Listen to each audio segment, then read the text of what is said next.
Christmas का नाम सुनते ही क्या याद आता है? खुशियां, परिवार, छुट्टियां और सेंटा क्लॉज, है ना?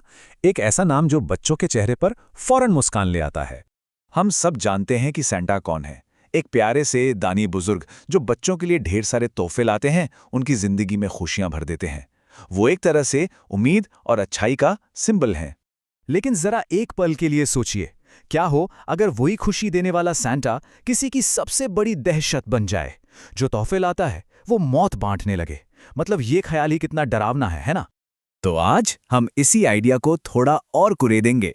दो बिल्कुल अलग अलग हिंदी हॉरर कहानियों के जरिए हम ये देखेंगे कि आखिर सेंटा क्लॉज का रूप लेकर दो अलग तरह की बुराइयां कैसे अपना आतंक फैलाती हैं। तो चलिए हमारी पहली कहानी की तरफ बढ़ते हैं। सीन है एक क्रिसमस पार्टी का और वहां अचानक एंट्री होती है एक रहस्यमयी सेंटा की। लेकिन रुकिए, ये बच्चों को हंसाने नहीं आया है, ये आया है एक बहुत पुराना हिसाब चुकाने। तो होता यह है कि ये सेंटा पार्टी में आते ही सीधे दो बच्चों को टारगेट करता है, राजन की बेटी पिंकी और चार्ल्स का बेटा डेविड। और फिर अचानक सारे बच्चे गायब हो जाते हैं। जब वो मिलते हैं तो एक बहुत ही खौफनाक बात सामने आती है। पिंकी और डेविड की लाशें एक पुराने खंडहर में मिलती हैं। बाकी सारे बच्चे सेफ हैं। इससे एक बात तो साफ हो जाती है, कातिल की दुश्मनी सिर्फ और सिर्फ राजन और चार्ल्स से है। इंस्पेक्टर अभिमन्यु भी समझ जाता है कि ये कोई मामूली मर्डर केस नहीं है। आखिर हत्यारे ने सिर्फ दो ही बच्चों को क्यों मारा? और वो अचानक से खंडहर की छत पर नाचते नाचते गायब कैसे हो गया? कहानी का असली राज तो तब खुलता है जब वो कातिल सेंटा खुद राजन और चार्ल्स के सामने आ खड़ा होता है। और तब राजन और चार्ल्स के मुंह से जो निकलता है वो सब कुछ पलट कर रख देता है। वो कहते हैं, ये कैसे हो सकता है? तुम्हें तो मरे हुए बहुत वक्त हो गया। जी हां, वो सेंटा कोई इंसान था ही नहीं। वो था मोहनलाल का भूत, जिसे इन दोनों ने 20 साल पहले मार दिया था।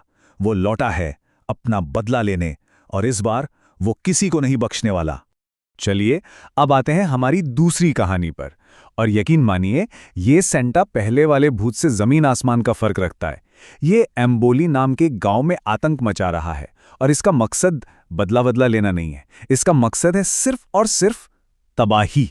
ये सेंटा असल में एक 10 सिर वाला शैतान है। सोचिए, वो काले भेड़ियों वाली स्लेज पर आता है, लोगों को मारकर उनके अंग खाता है। इसका आतंक इतना ज्यादा है कि ये पुलिस स्टेशन पर हमला करने से भी नहीं डरता। ये किसी से बदला नहीं ले रहा है, ये तो बस अपनी भूख मिटा रहा है और चारों तरफ दहशत फैला रहा है। और वो खुद अपनी पहचान बताता है।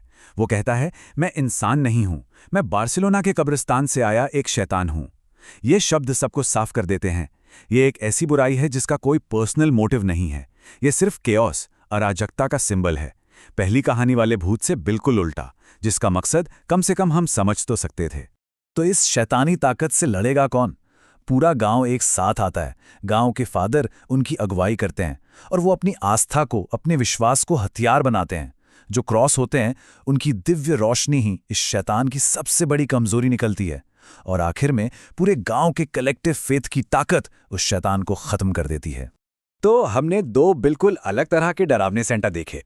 एक वो जिसका आतंक एक पर्सनल ट्रेजेडी से निकला था, और दूसरा वो जो बिना किसी वजह के सिर्फ तबाही मचा रहा था। तो चलिए इन दोनों को आमने सामने रखकर देखते हैं।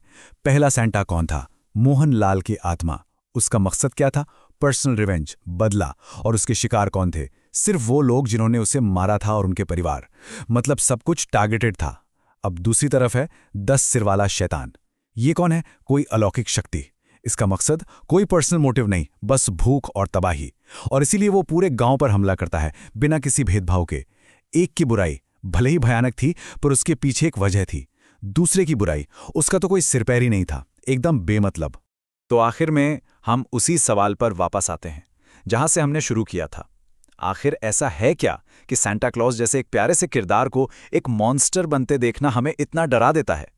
इसका जवाब छिपा है साइकोलॉजी में, और कहानी सुनाने की एक बहुत पुरानी ट्रिक में। इसे कहते हैं करप्टेड इनोसेंस, मतलब बिगड़ी हुई मासूमियत। ये हॉरर कहानियों का एक बहुत ही पावरफुल टूल है। सोचिए, जब कोई ऐसी चीज जिसे हम सेफ और अच्छा मानते हैं, जैसे कोई खिलौना, कोई प्यारी सी धुन या फिर सेंटा क्लॉज, वो अचानक से खतरनाक बन जाए, इसका असर बहुत गहरा होता है। और ऐसा होता क्यों है? क्योंकि ये हमारे भरोसे की बुनियाद को ही हिला देता है। अगर सेंटा क्लॉज जैसा खुशी का सिंबल भी हमें नुकसान पहुंचा सकता है, तो फिर दुनिया में सेफ क्या है? कुछ भी नहीं। ये दुनिया को एक ऐसी अनप्रेडिक्टेबल जगह बना देता है जहां कुछ भी हो सकता है, और यही एहसास सबसे ज्यादा डरावना होता है। तो आखिर में ये सवाल मैं सोचने के लिए छोड़ता हूं। कौन सा डर ज्यादा असली लगता है? एक ऐसा डर जिसके पीछे कोई वजह हो, कोई दर्दनाक कहानी हो, जैसे मोहनलाल के भूत का डर, या फिर एक ऐसा डर जिसका कोई कारण ही ना हो, जैसे उस 10 सिर वाले शैतान का? सोचिएगा जरूर।